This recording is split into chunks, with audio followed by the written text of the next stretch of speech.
María Huguet Ponseti, mujer hecha a sí misma, artista, emprendedora, vida dedicada al prójimo. Mi personaje de hoy, nacido en un año del siglo pasado en Mahón, Menorca, es un vendaval de sensaciones, actividad y optimismo que les prometo los va a envolver desde que empecemos a escuchar sus vivencias. A lo largo de su vida, que no ha sido precisamente muy favorecida con su coraje y su fuerza, supo llevar a buen puerto a sus 5 hijos, esquivando todos los obstáculos y vicisitudes negativas que salieron a su paso. Estoy seguro que su interioridad les ganará y terminarán perdiendo la noción del tiempo, escuchando su relato. A partir de ahora y durante 60 minutos tendremos la oportunidad de entrar en lo más profundo de la interioridad de Ana María. Les prometo que no habrá ocasión para el aburrimiento.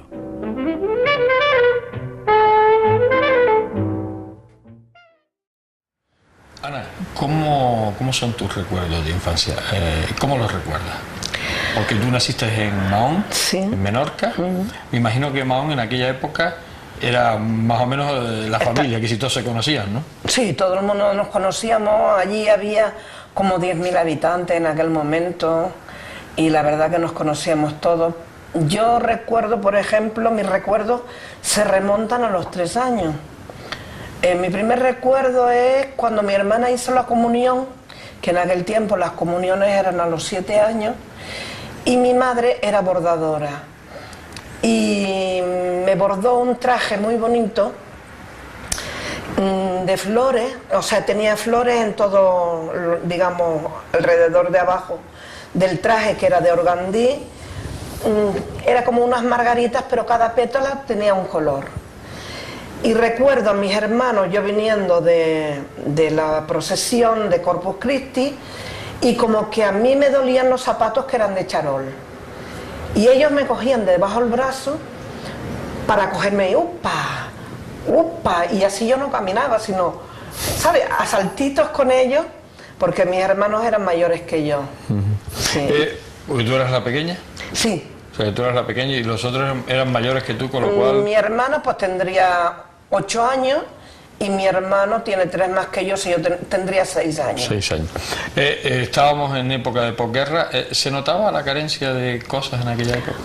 Mira, como mi abuela tenía una panadería, pues pan no nos faltaba nunca.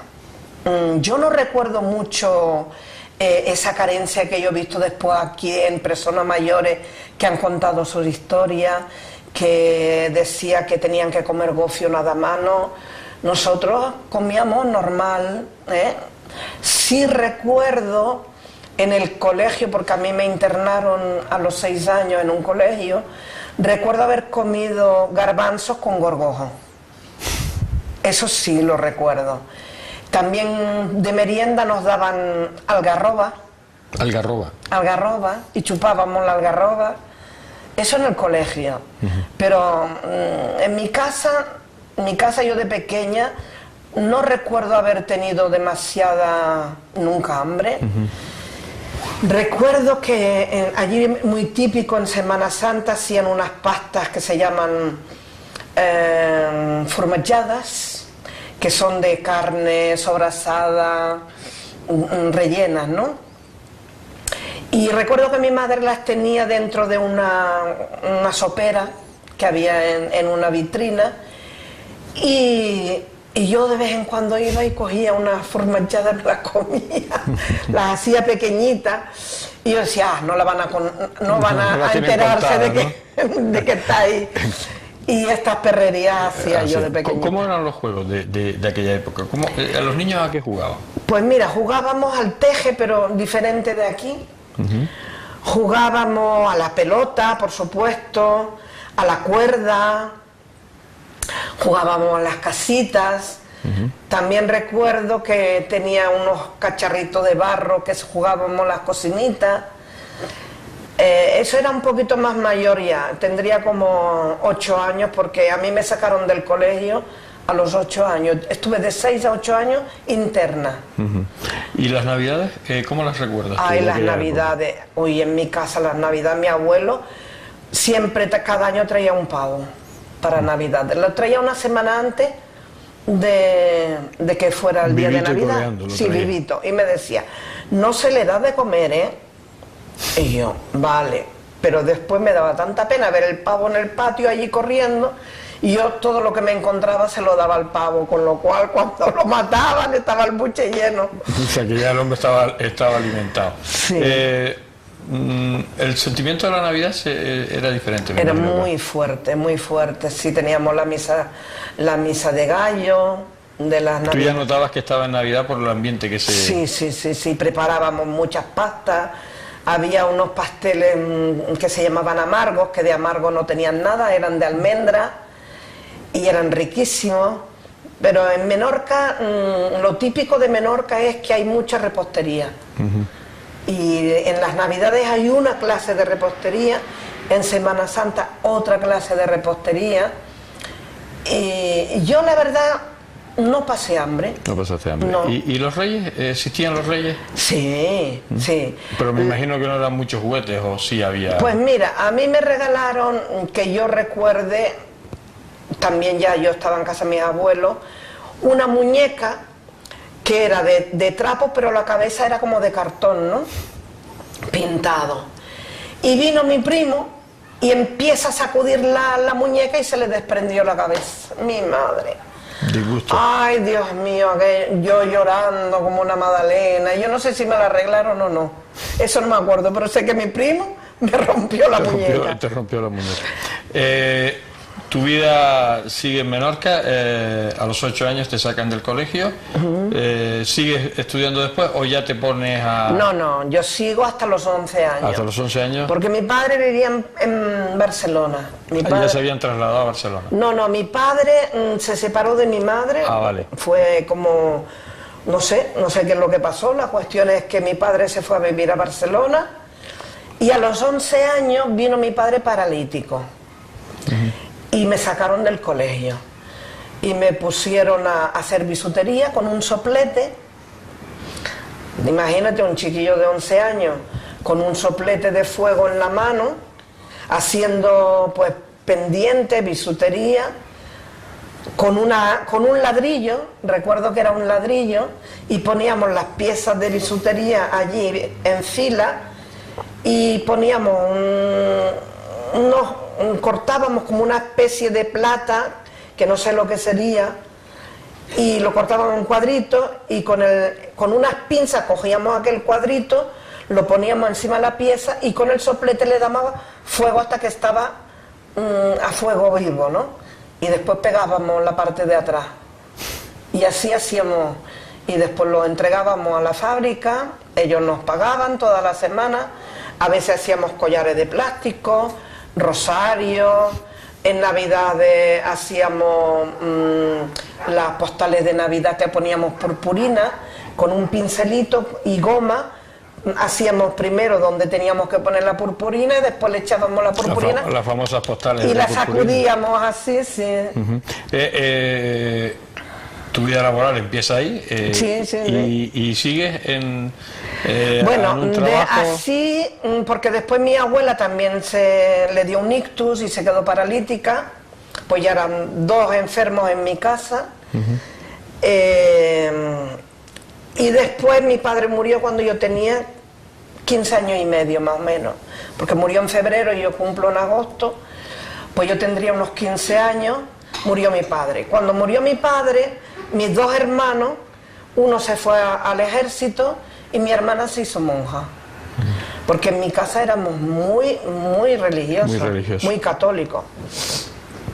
Y bueno, pues yo me quedé sola con mi abuela. A cargo de tu abuela. Y mi tía, que era soltera. Pero mi tía tenía una librería y yo dije a mi tía, mire, me gustaría hacer algo. Yo, aparte de cuidar a mi abuela y limpiar mi casa, hacer la comida, lo hacía todo. Y empecé a aprender a hacer coger punto de media. Que en aquella época se arreglaban las medias. En aquella época se arreglaban las medias. Cuando había una carrera, pues venían las amigas y bueno, yo cobraba, yo qué sé, una peseta, unos 50, si la carrera es muy gorda, a lo mejor 5 pesetas. Y bueno, pues aquello me entretenía por las tardes, hacer aquella cosa. Venían mis amigas, armábamos unos alborotos allí dentro porque nos gustaba mucho cantar. En aquella época, y ya era tu juventud, ¿existían los bailes? ¿Se iba a baile? Existían lo que se llamaba dentro de las casas de hacer un guateque, se llamaba guateque. Pero claro, en mi casa no, por supuesto. Y había unas amigas que eran las hijas del notario y en su casa hacían bailes, pero yo no iba allí. No iba. No, porque me eduqué en un colegio de monjas, después mi familia tan católica, pues yo todo era ir a misa, hacer ejercicios espirituales, en fin, los retiros que me crié en este ambiente. En aquella época. Sigues trabajando y llega un momento en que tú decides, tú lo decides o lo decide la familia. Espera, no vayamos no corramos tanto porque hay una cosa muy importante. Yo a los 12 años me pongo a estudiar inglés. Inglés. Sí. Y se me daban bien el idioma. Y un día iba por la calle, yo tendría 14 años más o menos, y veo un matrimonio inglés. Y no sabía, pero lo abordo y le pregunto qué hora era en inglés. What time is it? Pues ellos nada, me dijeron la hora y tal. Pero yo quería seguir practicando con inglés, no me conformaba con estudiar. Y los seguí. Ellos fueron a una tienda a comprar, era cosa de niños chicos, y yo los seguí y entré en la tienda. Y en la tienda sí sabían hablar muy bien inglés los chicos aquellos. Total que allí empecé a tener un contacto más fuerte y lo llevé de paseo. Me lo llevé a la explanada que se llama y tengo una foto de cuando nos conocimos por primera vez. Después lo llevé a mi casa, yo había hecho un queque, les invité a un queque. Total que ellos no tenían hijos, quedaron encantados conmigo. Empezamos a tener correspondencia. Te digo esto porque después fue algo muy importante en mi vida. ¿Sabes? Que ese punto es importante, ya te contaré después. Bien. ¿Tú trabajas? No sé si llegas a trabajar en la calle o siempre fue en casa, en cosas manuales. No, sí en la calle, en mi casa. En casa siempre. Pero hay un momento de tu vida que decides, ingresar en un convento. Cuando muere mi abuela a los 20 años, yo quería ser monja. Porque ya tu hermana ya estaba... Claro, mi hermana estaba en uno, pero yo no quería el de mi hermana. Yo quería algo más sofisticado, algo así como Les Sœurs Blanches, que son unas monjas francesas que se van a África plan misionero. De misioneras y tal. Pero esos tíos ingleses, Uncle George y Auntie Gladys, porque me llamaban, yo les llamaba Uncle, y me mandan un billete de avión para irme a Inglaterra. Allí tengo muchas anécdotas porque yo me voy con mi guitarra a Inglaterra. Y cuando llego a Londres, tú sabes que en aquel tiempo todavía no estaba la Comunidad Europea, teníamos nuestro pasaporte. El policía que me mira el pasaporte me pregunta que a qué voy a Inglaterra. Dice, ¿usted piensa trabajar aquí? Yo, como era muy ingenua, le digo, pues sí, me gustaría trabajar. Dice, pues ya te puedes ir para España otra vez. Y yo, no me diga usted eso. Dice, vamos a ver, ¿tú a qué vienes aquí? ¿Con quién te vas a encontrar? Digo, no, yo con tía Gladys y Uncle George y tal. Dice, ¿pero tú tienes alguna carta? Digo, sí. Y tenía una carta en el bolso, ¿no? El policía empieza a leer la carta y claro, en la carta ponía que cuando yo me vaya al convento, y me miro de arriba abajo, dice, ¿pero que tú quieres ser monja? Digo yo, sí. Dice, pues mira, en vez de 3 meses te voy a poner 1 año, para que te quedes aquí 1 año. Después ya me dirás si te vas de monja. Y nada, pues me fui, ya estaban mis tíos esperando allí, en Londres. Ellos vivían al norte de Inglaterra, en un sitio que se llama Scunthorpe, que está al noreste de Inglaterra está.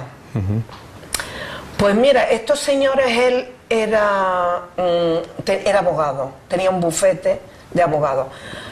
Y en ese sitio era de la alta sociedad. Imagínate tú, yo venía de una familia humilde, hombre, no nos faltaba de nada, pero no éramos ricos. Y allí, pues mira, me ponían, mi tía, cuando yo tenía que bañarme, María, porque me llamaban María, no me llamaban Ana. María, el baño, ya está con las sales de baño preparado. Ala, yo allí como una reina.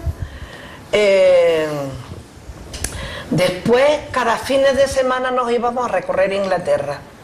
Yo tengo todos los sitios de Inglaterra que yo estuve, en casi toda Inglaterra la recorrí. Yo estuve allí como 9 meses o 10 meses más o menos. Me fui cuando iban a ser las Navidades.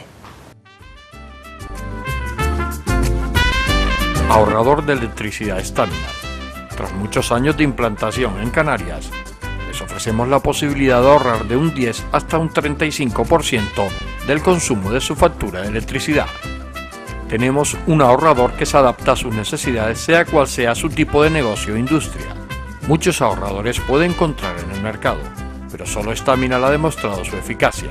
No deje que los gastos abusivos de electricidad afecten su economía de negocio.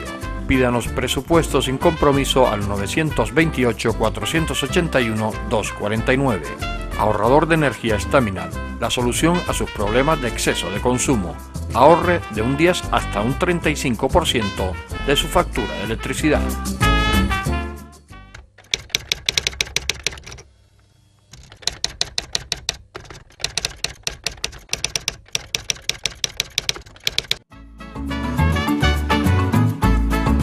El ahorrador de electricidad Staminar es el único aparato en el mercado que reduce el consumo de electricidad tras haberse instalado en miles de hogares en Canarias. No deje que su factura de electricidad afecte su economía familiar. El ahorrador Staminar le garantiza una reducción de un 10 hasta un 35% de su recibo de luz. Staminar no necesita ninguna instalación especial, es autoinstalable y no consume electricidad. Diga basta al excesivo consumo de electricidad y llámenos al 928-481-249. Reduzca hasta un 35% de su factura de electricidad. Staminar, su seguro de ahorro.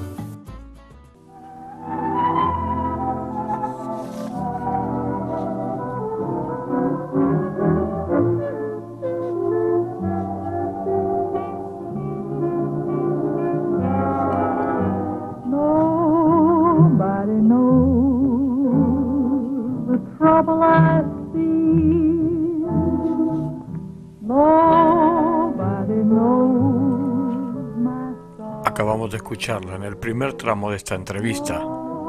Su niñez en Mahón, el optimismo que desde pequeña ha marcado su vida y el interés por descubrir lo que hasta en ese momento era desconocido para ella.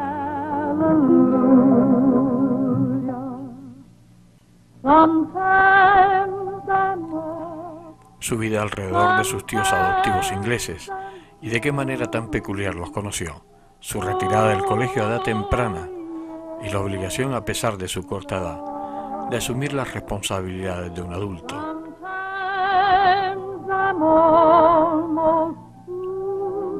Así va resultando la vida de Ana María, todo un crucigrama difícil de completar las palabras correctas con las letras indicadas.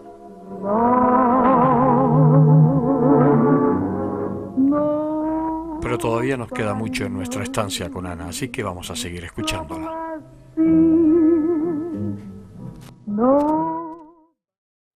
Después de aquella Navidad regresa a Menorca, a Mahón, y ingresas.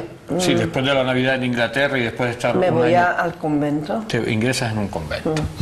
El convento de las Hermanas Blancas. De las Hermanas Blancas francesas. Sí, francesa, y rezábamos en francés y todo. Y rezábamos en francés. Ahí estás, 6 meses de novicia y 6 meses de postulante y 6 de novicia. 6 de novicia. Y cuando llega ese año, las monjas me dicen que bueno, que soy muy alegre, que no lo voy a soportar y tal, y que mejor que vayáis pensándome en otra cosa.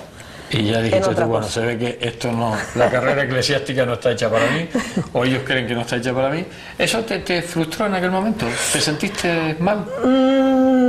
¿O te lo tomaste con mal no me sentí, porque para mí la religión ha sido muy importante y bueno, yo pensé, bueno, pues si no sirvo para esto, serviré para otra cosa. Sentí que porque yo tenía mucha ilusión de ser monja y de irme a África a practicar allí, sí. Pero después, pues nada, me fui para allá y seguí con la rutina de siempre. Y de repente conoces a alguien, no sé si... No de repente, porque yo a los 13 años había una revista que se llamaba Sisi. Y en esta revista pedían correspondencia así con chicos y chicas, y yo intercambiaba sellos y postales, y entre esta gente me escribió mi marido, el que después fue mi marido. Y estuviste años manteniendo correspondencia con sin él, más, que era un poco de simpatía que sentías por ese chico, pero tú cuando tienes 22 años decides irte a Canarias. Venir para acá, sí.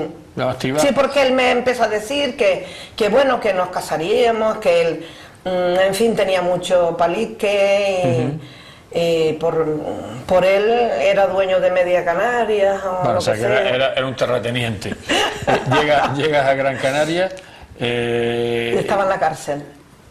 Muy bueno, ¿no? O sea, eso sería para ti, sería un golpetazo el encontrarte eso, ¿no? Sí.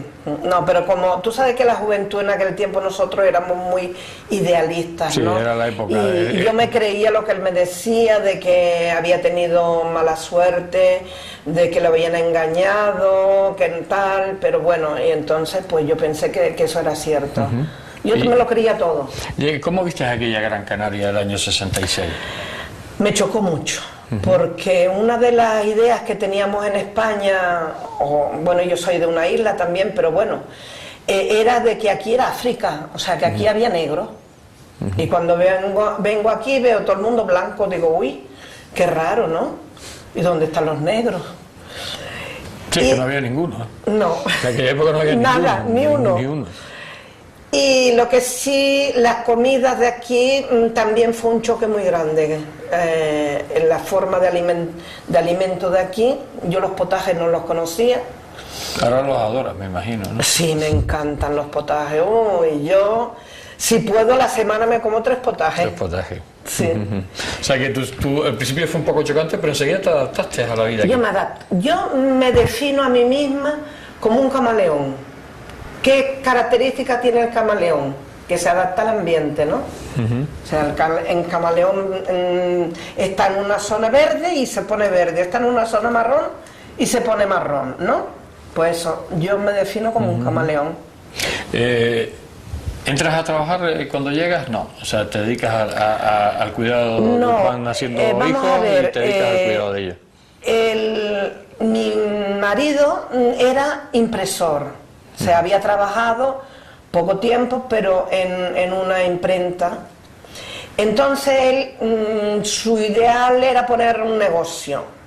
Y como yo había traído un poco de dinero, pues compró compró una máquina de imprenta y me puso a mí pues a echarle una mano en hacer las planchas que se llama, ¿no? de letra. De letra, sí. Esas letras de plomo, tenía un comodín grande con unos cajones planos así, todo lleno de letras, pues hacíamos hurtadillas en aquel tiempo, pues me imagino que era contra Franco, claro, porque él era, o sea, él hacía lo que le pidieran.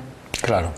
Y ese negocio no iría bien, me imagino, con el tiempo, ¿no? No. De momento lo teníamos en chamán, recuerdo, porque aparte que cuando yo me casé, buscamos una señora pedía un matrimonio que la cuidara, que estuviera con ella, porque ella era mayor y nos daba una habitación.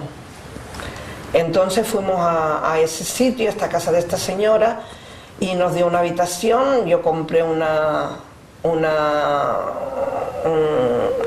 alcoba a plazos, que en aquel tiempo se compraba a plazos, Y bueno, pues me quedé allí una temporada. Pero después la cosa allí con uno de los hijos, mi marido tuvo problemas y nos fuimos a vivir al puerto en una habitación sin agua. No teníamos sino 2 habitaciones, una estaba la imprenta, en la entrada así, y después a la derecha pues estaba la alcoba, era bastante grande, pero ya allí yo ya tuve mi hija, ya tenía mi hija, cuando vine de chamán ya tenía yo mi hija, la mayor. Y claro, con una cocinilla tenía que hacer la comida dentro de la habitación.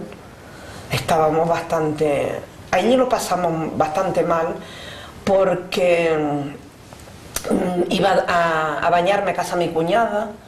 Después mi cuñada se quedó embarazada y cuando se quedaba embarazada le cogía manía a alguien y me cogió manía a mí. Total que no tenía dónde ir a bañarme y en el puerto había un sitio que había como un hospital que había duchas o bañeras y allí me iba yo a bañar.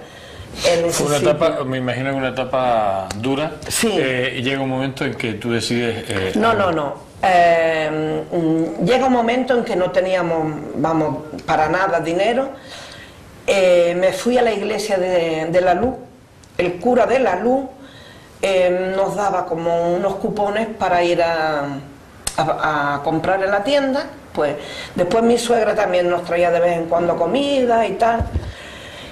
Y el cura de la Luz, cuando vio el problema nuestro, habló con don Juan Marrero portugués en la caja de ahorro para que a ver si podían darnos una vivienda. Mandó un chico que se llamaba Alfonso Hidalgo y el muchacho, cuando vio realmente la necesidad que teníamos, a los 15 días teníamos una casa en Zárate. Una casa, un sótano. Sí, de los que había en Zárate. Sí, en Zárate. Bueno, aquello para mí era un palacio. Era un palacio porque yo miraba, cuando yo estaba en la habitación aquella, miraba por la calle a ver si había alguna cueva donde poder meterme y siempre pidiendo por favor, yo necesito un sitio donde vivir. Y bueno, pues mira... ¿Y cómo llegas al trabajo? Porque eso ya, eso también tiene su historia, ¿no? Que es decir, consigues un trabajo... Pero no, allí en Zárate conocí a un matrimonio que él era ciego y era una gente buenísima. Y ese ciego, Ricardo Rubio, ese señor me consiguió una entrevista con don Juan Marrero para pedirle un trabajo. Y fui allí a él a hablar y me dijo, mira, van a abrir una oficina en la calle Benartemi, si quieres, para ir a limpiarla. Digo, bueno, pues a limpiar la oficina. Y allí fue cuando entré yo en la caja de ahorro a trabajar. ¿Estuviste limpiando? 15 años limpiando. 15 años limpiando. ¿Y en un determinado momento tú decides...? No decido yo nada. Yo no decido nada. En un determinado momento yo estaba limpiando un despacho de don Antonio Romero y ese señor era súper amable y siempre me preguntaba por mí, por mi familia y tal, y un día le digo yo, don Antonio, ¿qué probabilidades habría para yo pasar a la escala administrativa? Se quedó asombrado, dice, ¿pero tú quieres, Ana? Digo, yo si hubiera posibilidades me gustaría. Y dice, ¿me das permiso para yo hablar con la persona adecuada? Digo, mejor que usted no hay nadie. Y bueno, eso fue en enero más o menos. Yo me puse a estudiar por Radio ECA, porque yo, claro, dejé el colegio a los 11 años, no tenía sino certificado de estudios primarios, y me puse a estudiar EGB, graduado escolar. Y ya en junio me llamó el psicólogo de la caja para hacerme un test. Y cuando me estaba haciendo el test, yo de todas formas tenía bastante cultura porque a mí me ha gustado mucho leer. Es uno de mis vicios, leer, me encanta. Y claro, tenía cultura, no hacía falta de ortografía, tenía buena caligrafía. Y a la hora de hacer mecanografía yo le dije, Yo no... Mecanografía no tengo ni idea, pero si usted me dice, bueno, pues lo que tengo que estudiar, me dijeron que necesitaba 180 pulsaciones. Pues me apunté enseguida en una academia y a los 3 meses tenía las 180 pulsaciones. Y de repente con 5 hijos, ¿eh? Y con 5 hijos. Y de repente te ves trabajando de administrativa. Y me pasaron en octubre, ya pasé la escala administrativa. ¿Y qué sensación tuviste en aquel momento? Aquello fue para mí un cambio de vida, un cambio de etapa, ¿no? Mis hijos estaban súper orgullosos de ver que yo había dado aquel cambio y me veían esforzarme, porque yo llegaba, cuando estaba limpiando, llegaba a las 9 de la noche a mi casa hasta las 12 estudiando. Llegas y bueno, vas también subiendo puestos y te llega un momento que sí, ya se acaba tu vida laboral, me pero pusieron en la máxima... Primero hacía recado o sumaba con la maquinita, sumaba recibos y tal. Y un momento que una de las compañeras, al cabo de 1 año y pico, 2, se puso mala, estuvo bastante tiempo de baja, me dijo uno de los encargados, dice, mira, ¿tú sabrías en el ordenador? Digo, usted me dice cómo tengo que hacerlo y yo lo hago.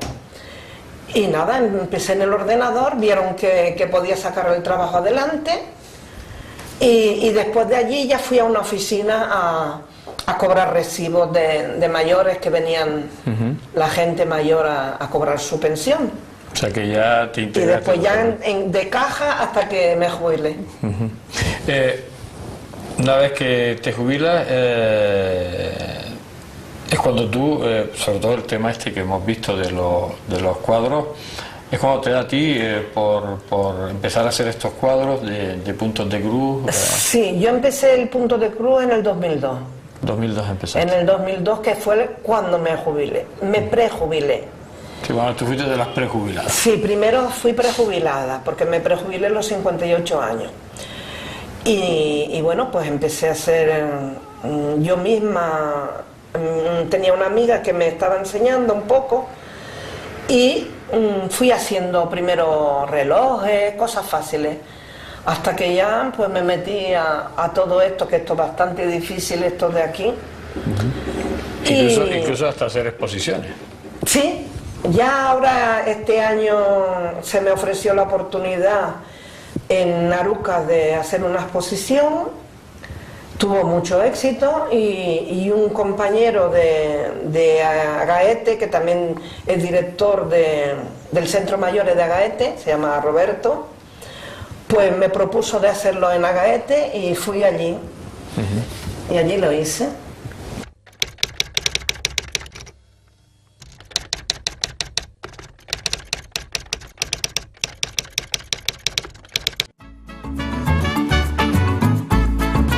El ahorrador de electricidad Estaminal es el único aparato en el mercado que reduce el consumo de electricidad tras haberse instalado en miles de hogares en Canarias.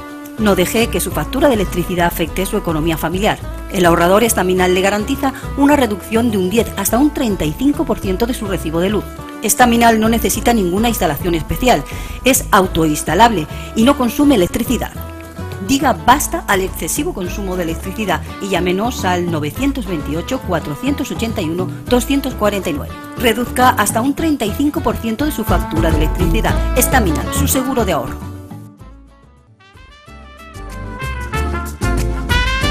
Ahorrador de electricidad Estaminal. Tras muchos años de implantación en Canarias, les ofrecemos la posibilidad de ahorrar de un 10 hasta un 35% del consumo de su factura de electricidad. Tenemos un ahorrador que se adapta a sus necesidades, sea cual sea su tipo de negocio o industria. Muchos ahorradores puede encontrar en el mercado, pero solo Estaminal ha demostrado su eficacia. No deje que los gastos abusivos de electricidad afecten su economía de negocio. Pídanos presupuesto sin compromiso al 928-481-249.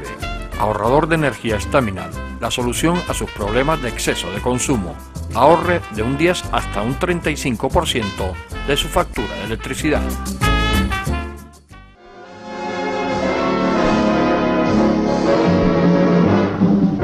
It is 5 o'clock in the morning, and there is no one on the street but me.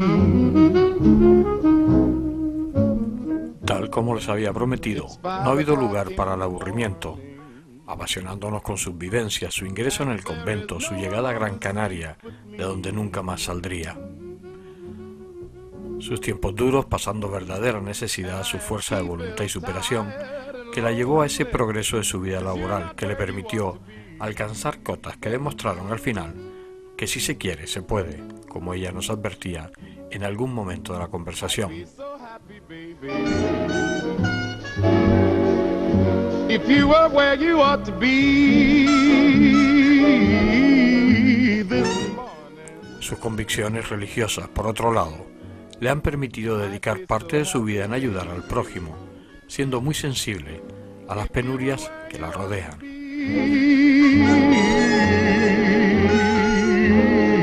This morning. El escucharla me transporta a otra dimensión, creándome una sensación de bienestar difícil de describir con palabras.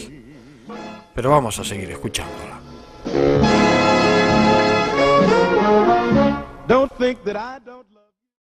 ¿Cómo te sientes en la actualidad? Me siento muy bien.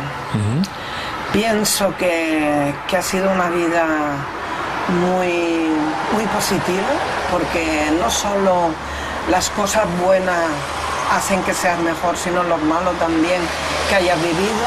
Yo creo que más bien lo malo es como una enseñanza que te da la vida para que uno no sea tan prepotente, sea un poco más disciplinado. Yo ahora me encuentro muy bien, muy en mi centro. Me gusta, sigo leyendo y estudiando cosas. Estoy en un grupo que se llama Sociedad Antroposófica. La antroposofía es una filosofía que me ha dado también mucho conocimiento del ser humano, de mí misma, que a veces pensamos que la verdad está afuera y no, la verdad está aquí dentro siempre. Con lo cual, pues mira, no cojo la vida y la recibo cada día bien. ¿Te queda algo por hacer? ¿Te queda alguna espinita clavada? ¿O te arrepientes de algo de lo que hayas hecho?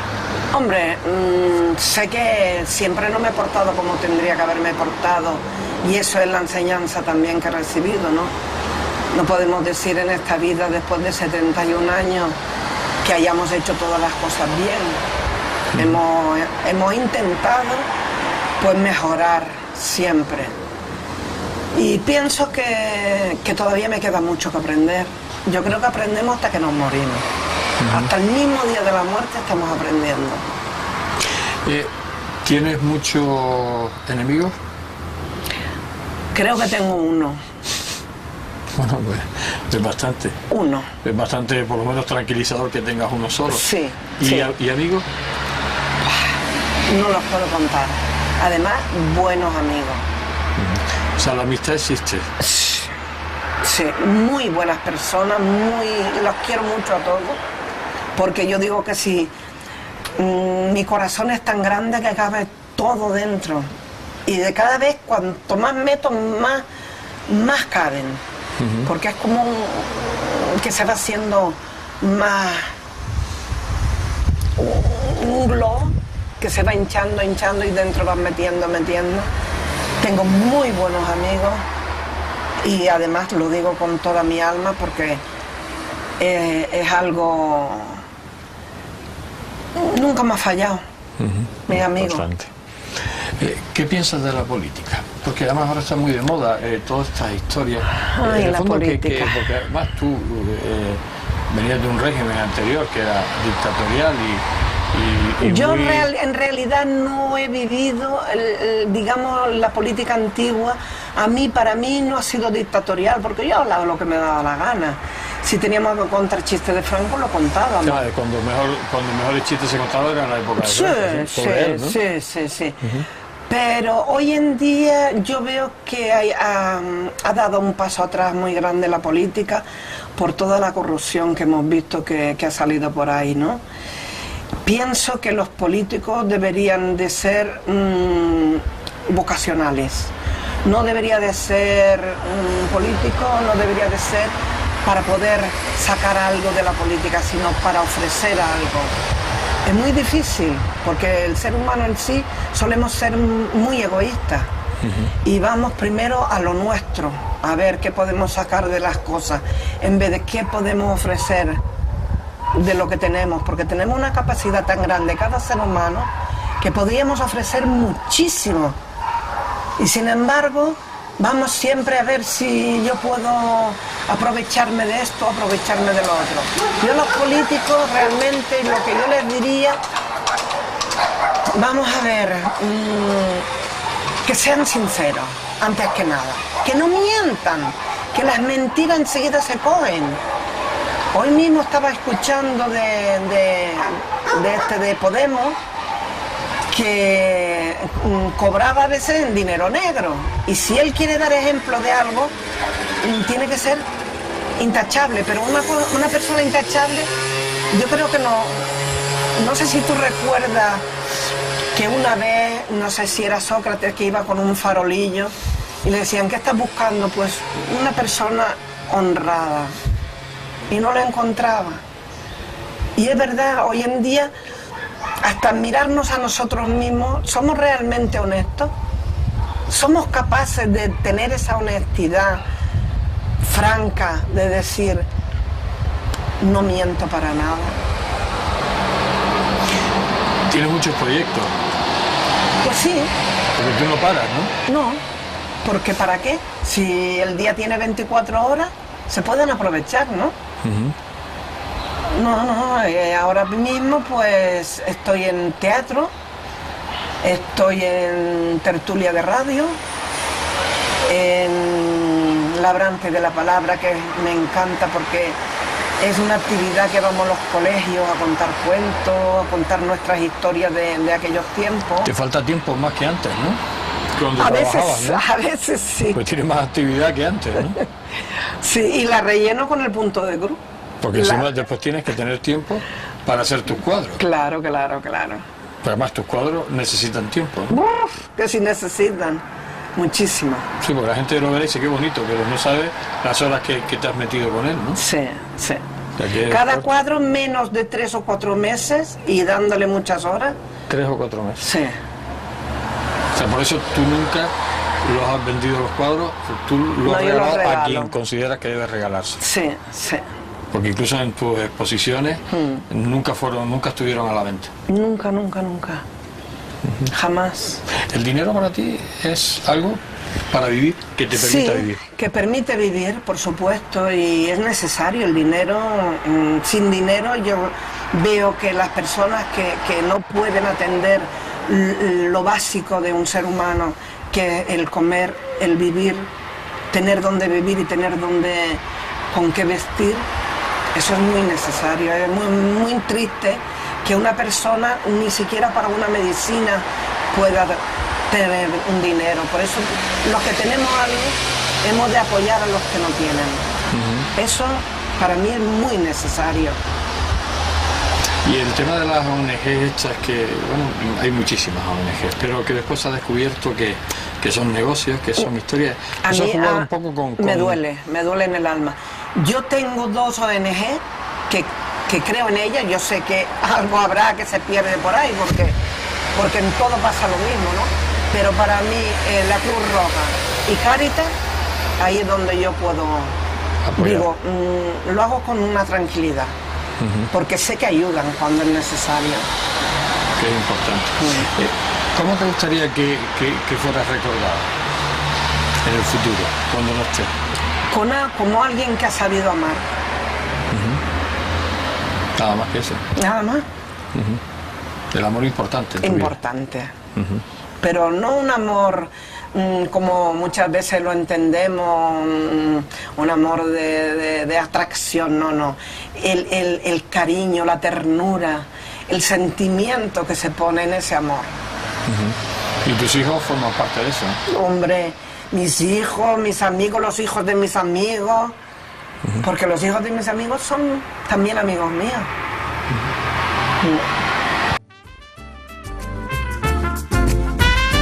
Ahorrador de electricidad Staminar. Tras muchos años de implantación en Canarias, les ofrecemos la posibilidad de ahorrar de un 10 hasta un 35% del consumo de su factura de electricidad. Tenemos un ahorrador que se adapta a sus necesidades, sea cual sea su tipo de negocio o industria. Muchos ahorradores puede encontrar en el mercado, pero solo Staminar ha demostrado su eficacia. No deje que los gastos abusivos de electricidad afecten su economía de negocio. Pídanos presupuestos sin compromiso al 921-481-249.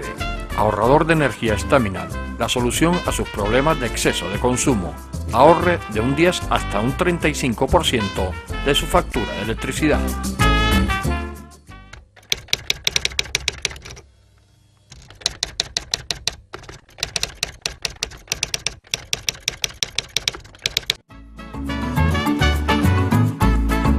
El ahorrador de electricidad Staminar es el único aparato en el mercado que reduce el consumo de electricidad tras haberse instalado en miles de hogares en Canarias. No deje que su factura de electricidad afecte su economía familiar. El ahorrador Staminar le garantiza una reducción de un 10 hasta un 35% de su recibo de luz. Staminar no necesita ninguna instalación especial, es autoinstalable y no consume electricidad. Diga basta al excesivo consumo de electricidad y llámenos al 928-481-249. Reduzca hasta un 35% de su factura de electricidad. Staminar, su seguro de ahorro.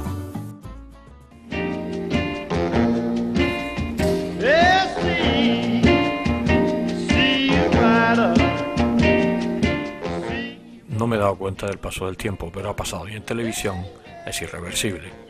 El estar envuelto en su interior ha hecho que el paso de los minutos no trascendieran en mí, y de esta forma me he quedado con ganas de seguir, de no terminar.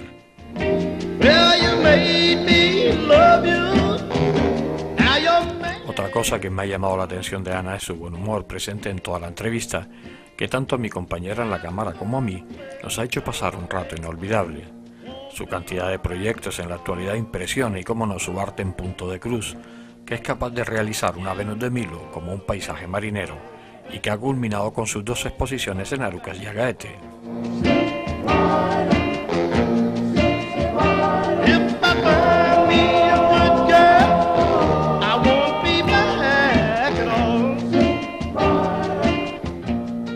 Se nos ha terminado el tiempo del programa. Podríamos estar con Ana María muchísimos días en franca conversación sin darnos cuenta del transcurrir del tiempo, su personalidad, sus ganas de vivir, en fin, todas esas virtudes que desprende, ha conseguido tener ese millón de amigos.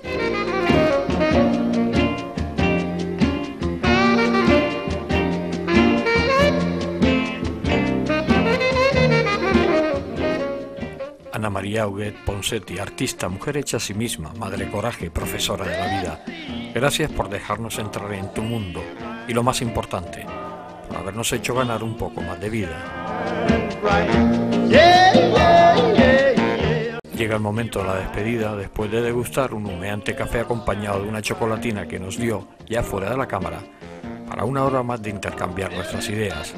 Si les soy sincero, no tengo ninguna ganas de marchar, pero ya saben, queridos amigos, que la televisión manda, ¿qué se le va a hacer?